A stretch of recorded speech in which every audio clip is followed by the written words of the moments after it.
Hello, you wonderful people, and welcome to another episode of Centric. This being a show where I talk about TV shows that are crime dramas. For today's episode, I'm going to talk about the Season 2 premiere of Dark Winds. Great season premiere. A lot of really interesting things went down in this episode, so let's break it down.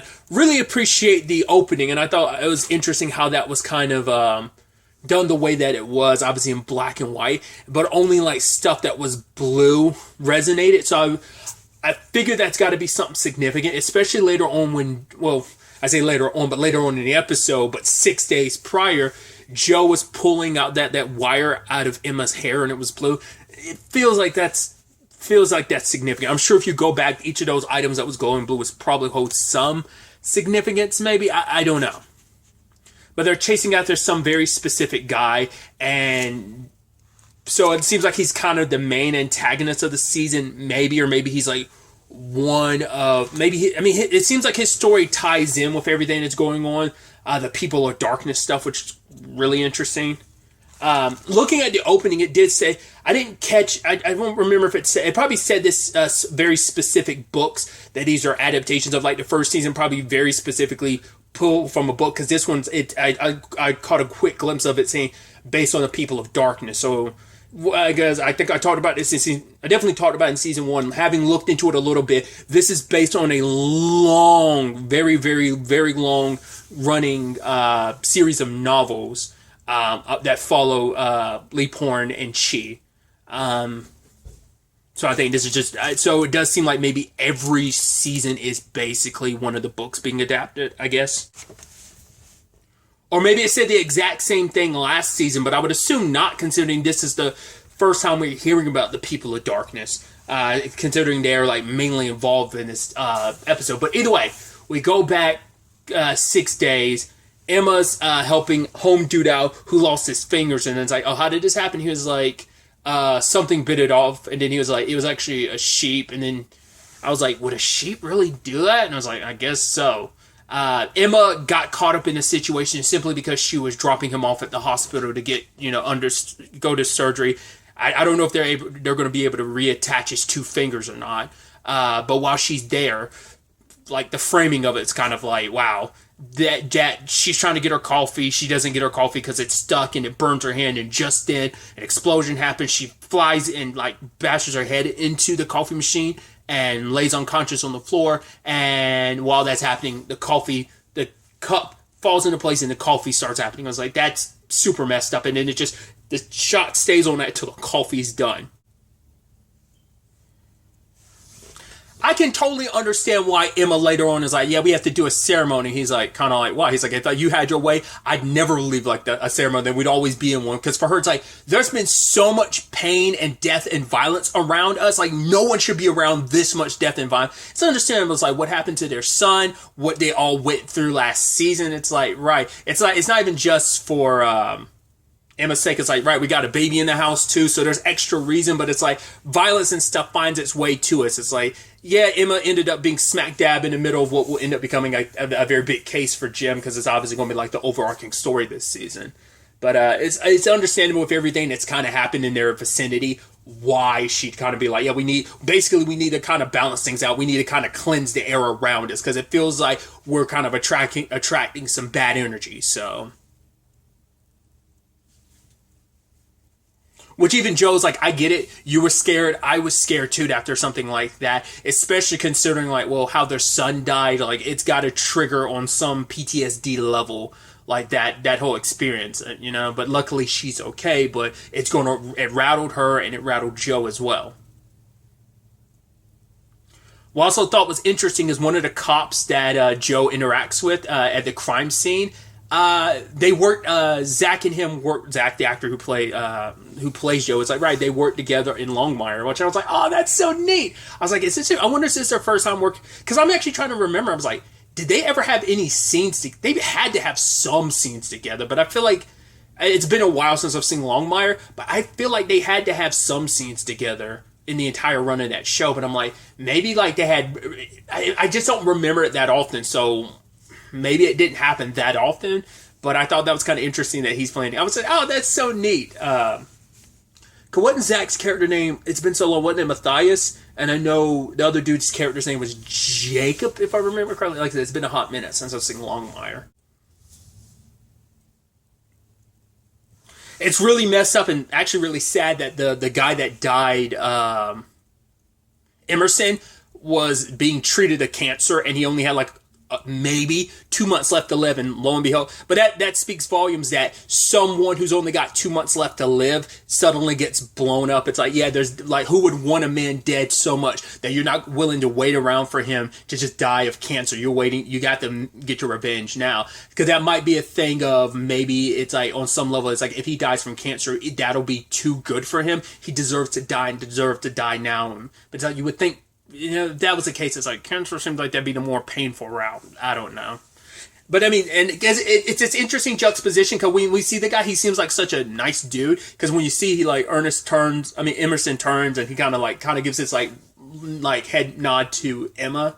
So, because the only reason why Joe's familiar with Emerson is because he knew his brother, who was a part of this group called the People of Darkness, but he died like a couple years ago in a car accident. Funny enough, the last thing he said with his visions and stuff is he knew that something was going to happen, a drum oil thing, and an explosion was going to happen. So a year before it happened, he's the one that ended up saying what was going to happen. The same explosion that killed a whole bunch of people, including Joe's son, or Joe Jr. So, and that all does ultimately end up connecting to, because at the same time this is all happening, we have Jim, who's now a PI, working different cases. I thought it was kind of really sweet when the woman, she's asking him to investigate something that's like, oh, like someone keeps stealing these nuts from my, I think her garden or whatever, and it turns out it was her son doing it, and she wanted to say, here, take this ring until I can like give you the rest of the payment, but Jim gives it back to her and slides it on her finger, but like,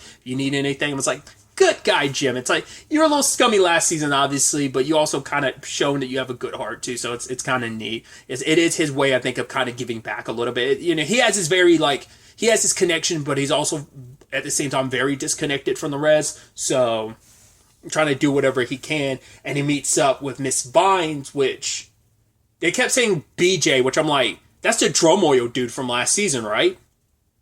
I think that's the dude. 'Cause we never met his wife, did we?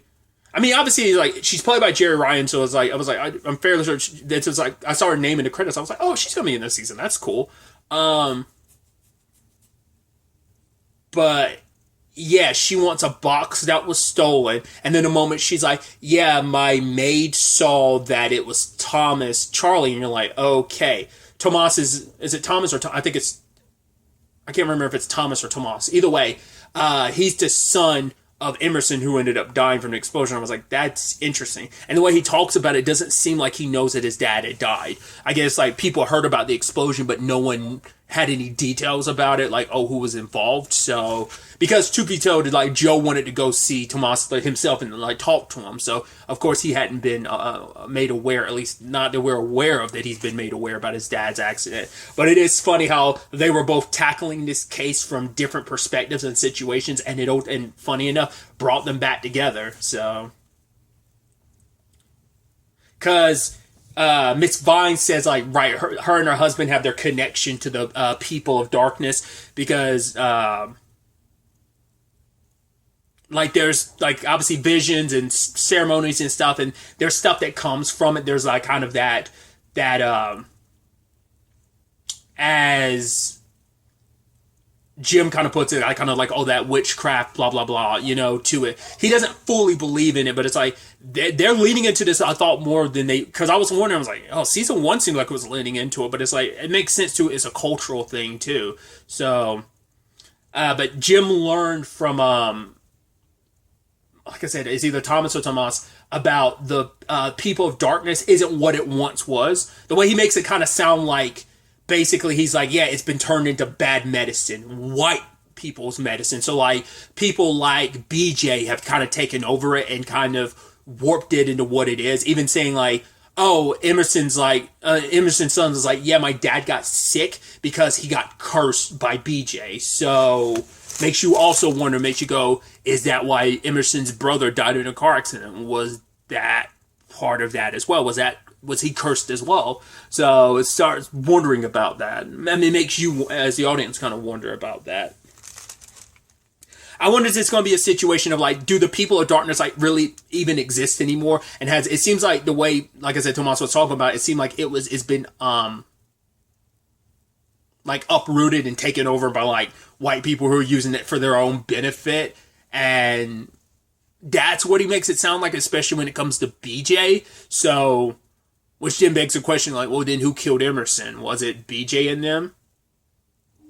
But if they cursed him, why would they expedite that by blowing up the car? Well, we also have like a third element in it, is the dude from the very beginning of the episode, because he's looking for some woman, and he hired some guy to find it, but it's like the guy, I guess he's like, the guy took his money, and I guess it's like, right, I can't trust you to actually get results. You're not taking this as seriously as possible. So I'm going to find someone better. Ends up going in a stall. He pulled out his knife at the same time he pulled out the silencer, and I was like, are you going to take something as a trophy? And he didn't. He just shot the guy in the head. I was like, so what was the point of the knife? I guess to, yeah, because he didn't use the knife at all, did he? Well, maybe he did that to open the stall. Maybe I completely didn't notice that's what he used the knife for. Maybe he did that because the stall was locked, so maybe he used that to unlock it. But killed the guy, took the money off of him, and was like, well, why pay for services that you aren't going to use, obviously. Guy definitely seems professional the way we've seen him kind of locked and loaded at the very beginning of the episode, how he was wearing gloves when he took that guy down, and also when he was like going up against Jim and Joe, how he handled himself. So Guy definitely has been presented as very unhinged, and I don't know, I'd assume there's got to be some correlation between this and the people of darkness, because just after Jim was done talking to Tomas, lo and behold, who showed up was that weirdo. And now the moment Jim comes back in there with Joe to talk to the guy, it's like, oh, maybe I spooked him off. It's like, but nothing, like, because he was like, oh, I was looking for the box for Miss Vines, but it's like, maybe that's enough to scare him off, like, oh, maybe the Vines are onto us, and we don't want like any of that bad medicine, the white people medicine, coming our way. Like they're going to use the magic against us, use this medicine against us. So I don't know. Especially when you also throw in like Bernadette's whole situation. First and foremost, like later on, the dude who's missing the fingers, he was like, yeah, it was just sheep that was brought down by aliens. And Bernadette sees that as like a little shuttle, and I was like, oh, isn't that like one of those military shuttle? I don't know if it's a shuttle's probably not the right word, but it's one of those things they shoot into space. It's part of the rockets or whatever they send up that like have, like, I was like, most likely an animal was in it. So I was like, is he thinking it's a sheep, but it's actually a monkey? To be fair, and sadly, they did put like different animals in there. Like, I think the one that pops up in most people's minds are the monkeys, but I think they've done it to cats and dogs. I was like, did they ever on record ever put a sheep up there? Because obviously Bernadette's like, oh, you're being crazy. Like, if you need to lay off the substances, because there's a man in there, you'll basically be killing him if you don't stop. And I love the dude's like, the guy Steve, he's like, what man? I was like, dude, you were blitzed out your damn mind. But then Bernadette runs into the sheep that's got like 3 horns. It's got like one kind of growing out the side. It looks messed up. And then she locks it up in a cell, and everyone's like, wait, what? What is this? And even one of the other deputies is kind of holding onto her medicine because she's like, yo, this seems freaky. It's like, I don't know if that's all correlating or that just happens to be some weird happenstance. And speaking of the other deputy, I do love that it's like, wait, there are other cops here now? They make it sound like there was only one new person, but I'm like, these other people, there was at least 3 people other than Joe in the station, other than him and Bernadette, which I'm like, when did that happen? Because if I remember correctly, like, maybe in that time frame between season 1 and season 2, just that many people got added on, or maybe there were other people in the office, we just never really saw them. Because I'm like, to my recollection, the only people we ever saw in the office was Jim, Joe, and Bernadette. But maybe it's just a situation of they were there and just we didn't see them in the office, or maybe it's just like, no, this is a new addition to the team. So it's like, oh, the police force is expanding. So that's good that it's not just on Bernadette and Joe, but still. And I did think it was kind of interesting that Joe had that conversation with her, because obviously she ended up chasing down that guy who stole a horse. And it's like, right, he's like, next time, because now she's extra pissed because she had to bring the horse back and the thief, but not her car because her car got stuck in sand. And it's like, yo, if my Joe was like, next time, like, ask for help during something like that. But I think Bernadette's kind of burned on the whole Jim situation, so she's kind of doing a lot of stuff by herself. It's like, right, she opened up her heart to someone in multiple ways of like, oh, we were partners, but also partners, and you screwed me over. Jim's asking about her later on, like, oh, so how's Bernadette? It's like, oh, pissed. He's like, pissed at who? And just kind of looks at him. I love the whole conversation about like, oh, kind of like the space monkey suit that he's wearing, and it's like, he's like, yo, and Jim's like, oh, wearing a suit can't hurt too much, you know, like when he's trying to talk to Bernadette, and Jim turns to him real quick, he's like, but it couldn't hurt, could it? He's like, oh, but my eyes or something, kind of puts his shades on, like, oh, that's such a bright suit, homie, you're burning my eyes, it hurts in that regard. I mean, maybe it's just kind of like, it's so like tacky and ugly that it hurts, but I really like them laughing, and it's just like, I love their relationship. I even love later on at the end of the episode where Joe was like, oh, can you walk? And Jim's like, give me a damn minute, dude. I got shot. It's like, well, we need to start walking because my car exploded. So we're kind of out here on alone. And we can't call for backup to let anyone know to come and get us. So we're going to have to walk to the nearest place or whatever. So that's why it's kind of like, especially after that situation, because we're kind of out here exposed to the elements and stuff. So plus you got the gunshot wound. So yeah, that's going to be a long trek back to nearest town or gas station or whatever. But that's so interesting, like, why it was home. I wonder, did he get to the box before them? Or maybe Thomas did, and maybe home dude got to Thomas, because maybe when Thomas left, he immediately followed Thomas there, because he was already waiting for them, so... And that was before Jim left, so maybe, like... And Jim ran into Joe, so maybe in that time frame, home dude grabbed Thomas, was like, yo, take me to where the box is, and they did, because when they arrived there, all the stuff that might have been in the box might have been burnt. There was other stuff too, but Joe noticed something significant. It was like I don't know if that was like a belt buckle or something, but it's something I think it was a rodeo belt buckle. It's like, my son wore this the day he died, and it's like, that's some spooky stuff of like, was it something that Joe had that was never recovered, or so how did someone get their hands on it, and for what purposes? Was it something that was meant to kind of fuel the magic that they were working on? Like, was it some, like, who knows what was in the box? Because the whole point was like, right, what was ever in the box could help reverse what was happening to Emerson. That was at least what his son thought, so... Kind of getting tossed into the deep end, but kind of not really, because we have no idea what to really make heads or tails of this. What this all kind of signifies, where this is all going to go. I'm excited to have Dark Winds back, and I'm so excited to ultimately see how all of this unravels. I did not watch the trailer for the season, so I don't want to know. I didn't even watch the end preview of, this season of Dark Winds. I don't want to know what's happening. Obviously, these are just hypothetical. These are rhetorical questions. I'm asking, just kind of, theorizing about stuff. So I don't want to know what's going to happen next. This is just me just hypothesizing and wondering like how this is all going to play out, because I don't even really know because I didn't watch the trailer. I didn't know what to expect going into the season or where it's going to go. Once again, rhetorical question. I don't actually want to know, but you get the point I'm trying to make. So I'm excited to see where all this ends up taking us going forward. But really, that's all I wanted to talk about. Till the next time we meet, be happy, be safe, live life to the fullest, and enjoy it. Good day, and goodbye.